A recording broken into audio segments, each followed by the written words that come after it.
തേനീച്ചയും മാടപ്രാവും. ഒരിക്കൽ ഒരു തേനീച്ച തടാകത്തിൽ വീണു. അവൻ ആ വെള്ളത്തിൽ നിന്ന് പുറത്തു വരാൻ ഒരുപാട് പ്രയാസപ്പെട്ടു. അവന്റെ ചിറകുകൾ നനഞ്ഞുപോയി. അത് കാരണം അവന് പറക്കാനും കഴിയുന്നുണ്ടായിരുന്നില്ല. തടാകത്തിനടുത്തുള്ള ഒരു മരത്തിൽ ഒരു മാടപ്രാവ് ഇരിക്കുന്നുണ്ടായിരുന്നു. ജീവന് വേണ്ടി പോരാടുന്ന തേനീച്ചയെ അവൾ കണ്ടു. അവൾ ഒരു ഇല കൊക്കുകൊണ്ട് പറിച്ചെടുത്ത് അത് നേരെ തേനീച്ചയ്ക്ക് എറിഞ്ഞുകൊടുത്തു. അതിൽ കയറിയിരുന്ന് തേനീച്ചയെ പ്രാവ് തന്റെ കൊക്കുകൊണ്ട് കൊത്തിയെടുത്ത് തടാകത്തിന് വെളിയിൽ കൊണ്ടുവന്നു. കുറച്ചു കഴിഞ്ഞപ്പോൾ ആ തേനീച്ച അവിടെ നിന്ന് പറന്നുപോയി. കുറെ ദിവസങ്ങൾക്ക് ശേഷം മാടപ്രാവ് തടാകത്തിന്റെ അടുത്തുള്ള മരത്തിൽ കിടന്നുറങ്ങുകയായിരുന്നു. ഒരു വികൃതിയായ ചെറുക്കൻ മാടപ്രാവിനെ അപകടപ്പെടുത്തുവാൻ ഉന്നം പിടിച്ചു. തേനീച്ച ആ വികൃതി ചെക്കനെ കണ്ടു. അവൻ മാടപ്രാവിനെ അപകടപ്പെടുത്താൻ തുടങ്ങിയപ്പോഴേക്കും തേനീച്ച പറന്ന് വന്ന് അവന്റെ കയ്യിൽ ആഞ്ഞു കൊത്തി. ആ വികൃതി ചെക്കൻ വേദന കൊണ്ട് കരയാൻ തുടങ്ങി. അവന്റെ കരച്ചിൽ കേട്ടുണർന്ന മാടപ്രാവ് അവിടെ നിന്നും പാറിപ്പോയി. ഈ കഥയുടെ ഗുണപാഠം എന്തെന്നാൽ നന്മ ചെയ്താൽ അത് തന്നെ നമുക്ക് തിരിച്ചു കിട്ടും. അടുത്ത കഥ കേട്ടാലോ? കുറുക്കനും സന്യാസിയും. കൗശലക്കാരനായ ഒരു കുറുക്കൻ എല്ലാ രാത്രിയിലും ഇര തേടി അയൽ ഗ്രാമത്തിൽ എത്തുമായിരുന്നു. ഗ്രാമവാസികൾ വളർത്തുന്ന മൃഗങ്ങളെയും കോഴികളെയും മോഷ്ടിക്കുന്നത് കുറുക്കൻ പതിവാക്കി. ഗ്രാമവാസികൾ കുറുക്കന് വേണ്ടിയുള്ള തിരച്ചിൽ ശക്തമാക്കി. അങ്ങനെ ഒരു രാത്രി ഗ്രാമത്തിലെത്തിയ കുറുക്കന് ഗ്രാമവാസികൾ തന്നെ പിടിക്കാനായി കാത്തിരിക്കുകയാണെന്ന് മനസ്സിലായി. എങ്ങനെ അവിടെ നിന്ന് രക്ഷപ്പെടും കുറുക്കൻ ആലോചിച്ചു. അപ്പോഴാണ് ആ വഴി ഒരു സന്യാസി നടന്നു വരുന്നത് കുറുക്കന്റെ ശ്രദ്ധയിൽപ്പെട്ടത്. കുറുക്കൻ തന്റെ കൗശലം ഉപയോഗിക്കാൻ തുടങ്ങി. വളരെ ദയനീയമായ സ്വരത്തിൽ കുറുക്കൻ കരഞ്ഞുകൊണ്ട് സന്യാസിയോട് പറഞ്ഞു, അല്ലയോ സന്യാസി, എനിക്കൊരു അപകടം പറ്റി, എണീക്കാൻ പോലും കഴിയുന്നില്ല. ദയവ് ചെയ്ത് എന്നെ താങ്കളുടെ സഞ്ചിയിൽ വെച്ച് എന്റെ വീട്ടിലാക്കി തരണം. ദയാലുവായ ആ സന്യാസി കുറുക്കൻ പറഞ്ഞത് വിശ്വസിച്ചു. കുറുക്കനെ തന്റെ സഞ്ചിയിൽ വെച്ച് സന്യാസി യാത്ര തുടർന്നു. തന്റെ ഗുഹയ്ക്ക് മുന്നിൽ എത്തിയ ഉടനെ സന്യാസിയുടെ സഞ്ചിയിൽ നിന്നും താഴെയിറങ്ങിയ കുറുക്കൻ ഉച്ചത്തിൽ കരയാൻ തുടങ്ങി. കള്ളൻ കള്ളൻ, കയ്യിൽ സഞ്ചിയുമായി കള്ളൻ പോകുന്നേ, നാട്ടുകാരെ ഓടി വരണേ എന്ന് ഉച്ചത്തിൽ നിലവിളിച്ച് കുറുക്കൻ തന്റെ ഗുഹയിലേക്ക് ഓടിക്കയറി ഒളിച്ചു. ഓടിയെത്തിയ ഗ്രാമവാസികൾ കയ്യിൽ സഞ്ചിയുമായി നിൽക്കുന്ന സന്യാസിയെ കള്ളൻ എന്ന് തെറ്റിദ്ധരിച്ച് ശിക്ഷിച്ചു. അപരിചിതരെ അന്ധമായി വിശ്വസിക്കരുത്. അടുത്ത കഥ കേട്ടാലോ? സിംഹവും മീനും. ഒരിടത്ത് ഒരു കാട്ടിൽ ഒരു സിംഹം ഉണ്ടായിരുന്നു. കാടിന്റെ രാജാവായിരുന്നു ആ സിംഹം. നദിക്കരയിൽ സമയം ചെലവാക്കുന്നതായിരുന്നു സിംഹത്തിന്റെ ഇഷ്ടവിനോദം. അങ്ങനെ ഒരു ദിവസം നദിക്കരയിൽ ഇരുന്ന സിംഹം നദിയിൽ വലിയൊരു മീനിനെ കണ്ടു. മീനിനെ കണ്ട് അതിശയം തോന്നിയ സിംഹം മീനിനെ ഉച്ചത്തിൽ വിളിച്ചു, ഹേയ് മീനെ, എന്നോട് കൂട്ടുകൂടാമോ? സിംഹരാജാവിന്റെ ചങ്ങാത്തം മീനും ആഗ്രഹിച്ചു. അന്നു മുതൽ അവർ അടുത്ത സുഹൃത്തുക്കളായി മാറി. അങ്ങനെ ഒരു ദിവസം നദിക്കരയിൽ ഇരുന്ന സിംഹത്തിനെ വെറികൊണ്ട ഒരു കാട്ടുപോത്ത് ആക്രമിക്കാൻ തുടങ്ങി. പെട്ടെന്നുണ്ടായ ആക്രമണത്തിൽ പകച്ചുപോയ സിംഹം സഹായത്തിനായി മീനിനെ വിളിച്ചു. അയ്യോ മീനെ, എന്നെ സഹായിക്കണേ, വേഗം വാ. സിംഹത്തിന്റെ വിളി കേട്ട് മീൻ വെള്ളത്തിന്റെ മുകളിൽ വന്നെങ്കിലും നോക്കി നിൽക്കാൻ അല്ലാതെ സിംഹത്തിനെ സഹായിക്കാൻ സാധിക്കുമായിരുന്നില്ല.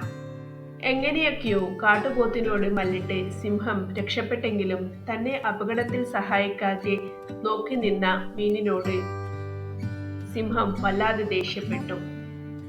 മീനിന് അത് വലിയ വിഷമമായി. സിംഹരാജൻ, എനിക്ക് വെള്ളത്തിൽ ജീവിക്കാനേ കഴിയൂ. പുറത്തു വന്നാൽ ഞാൻ ചത്തുപോകും. പിന്നെ ഞാൻ എങ്ങനെയാണ് അങ്ങയെ സഹായിക്കുന്നത്? മീൻ കരഞ്ഞുകൊണ്ട് ചോദിച്ചു. അപ്പോഴാണ് സിംഹത്തിന് തന്റെ തെറ്റ് മനസ്സിലായത്. കാരണമറിയാതെ മീനിനെ കുറ്റപ്പെടുത്തിയ സിംഹത്തിന് വലിയ സങ്കടം തോന്നി.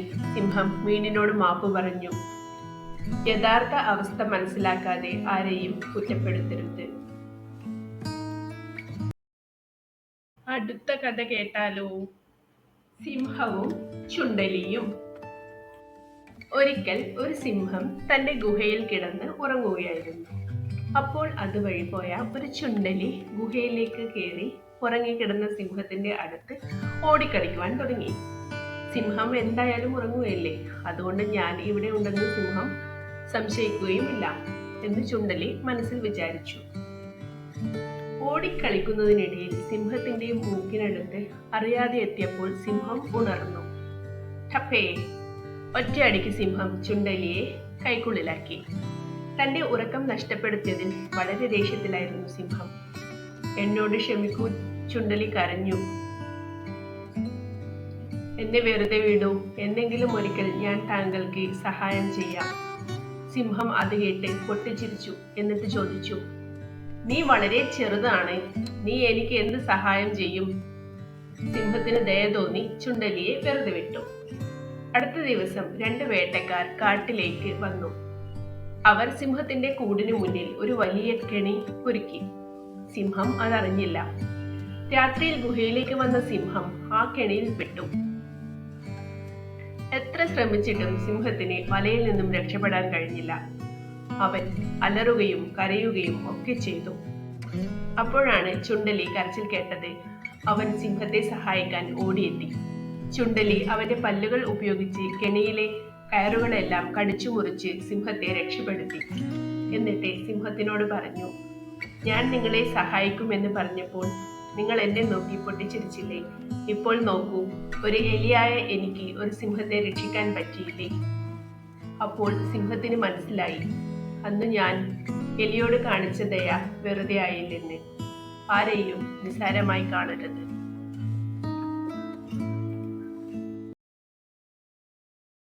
അടുത്ത കഥ കേട്ടാലോ? പൊന്മുട്ടയിടുന്ന താറാവ്. ഒരിടത്ത് പാവപ്പെട്ട ഒരു കൃഷിക്കാരന് വളരെ ഭംഗിയുള്ള ഒരു താറാവ് സ്വന്തമായി ഉണ്ടായിരുന്നു. എല്ലാ ദിവസവും ആ കൃഷിക്കാരൻ കൂട്ടിൽ പോയി നോക്കുമ്പോൾ താറാവ് തിളങ്ങുന്ന ഒരു സ്വർണ്ണമുട്ട ഇട്ടിട്ടുണ്ടായിരിക്കും. അയാൾ അത് ചന്തയിൽ കൊണ്ടുപോയി വിൽക്കുകയും അതുവഴി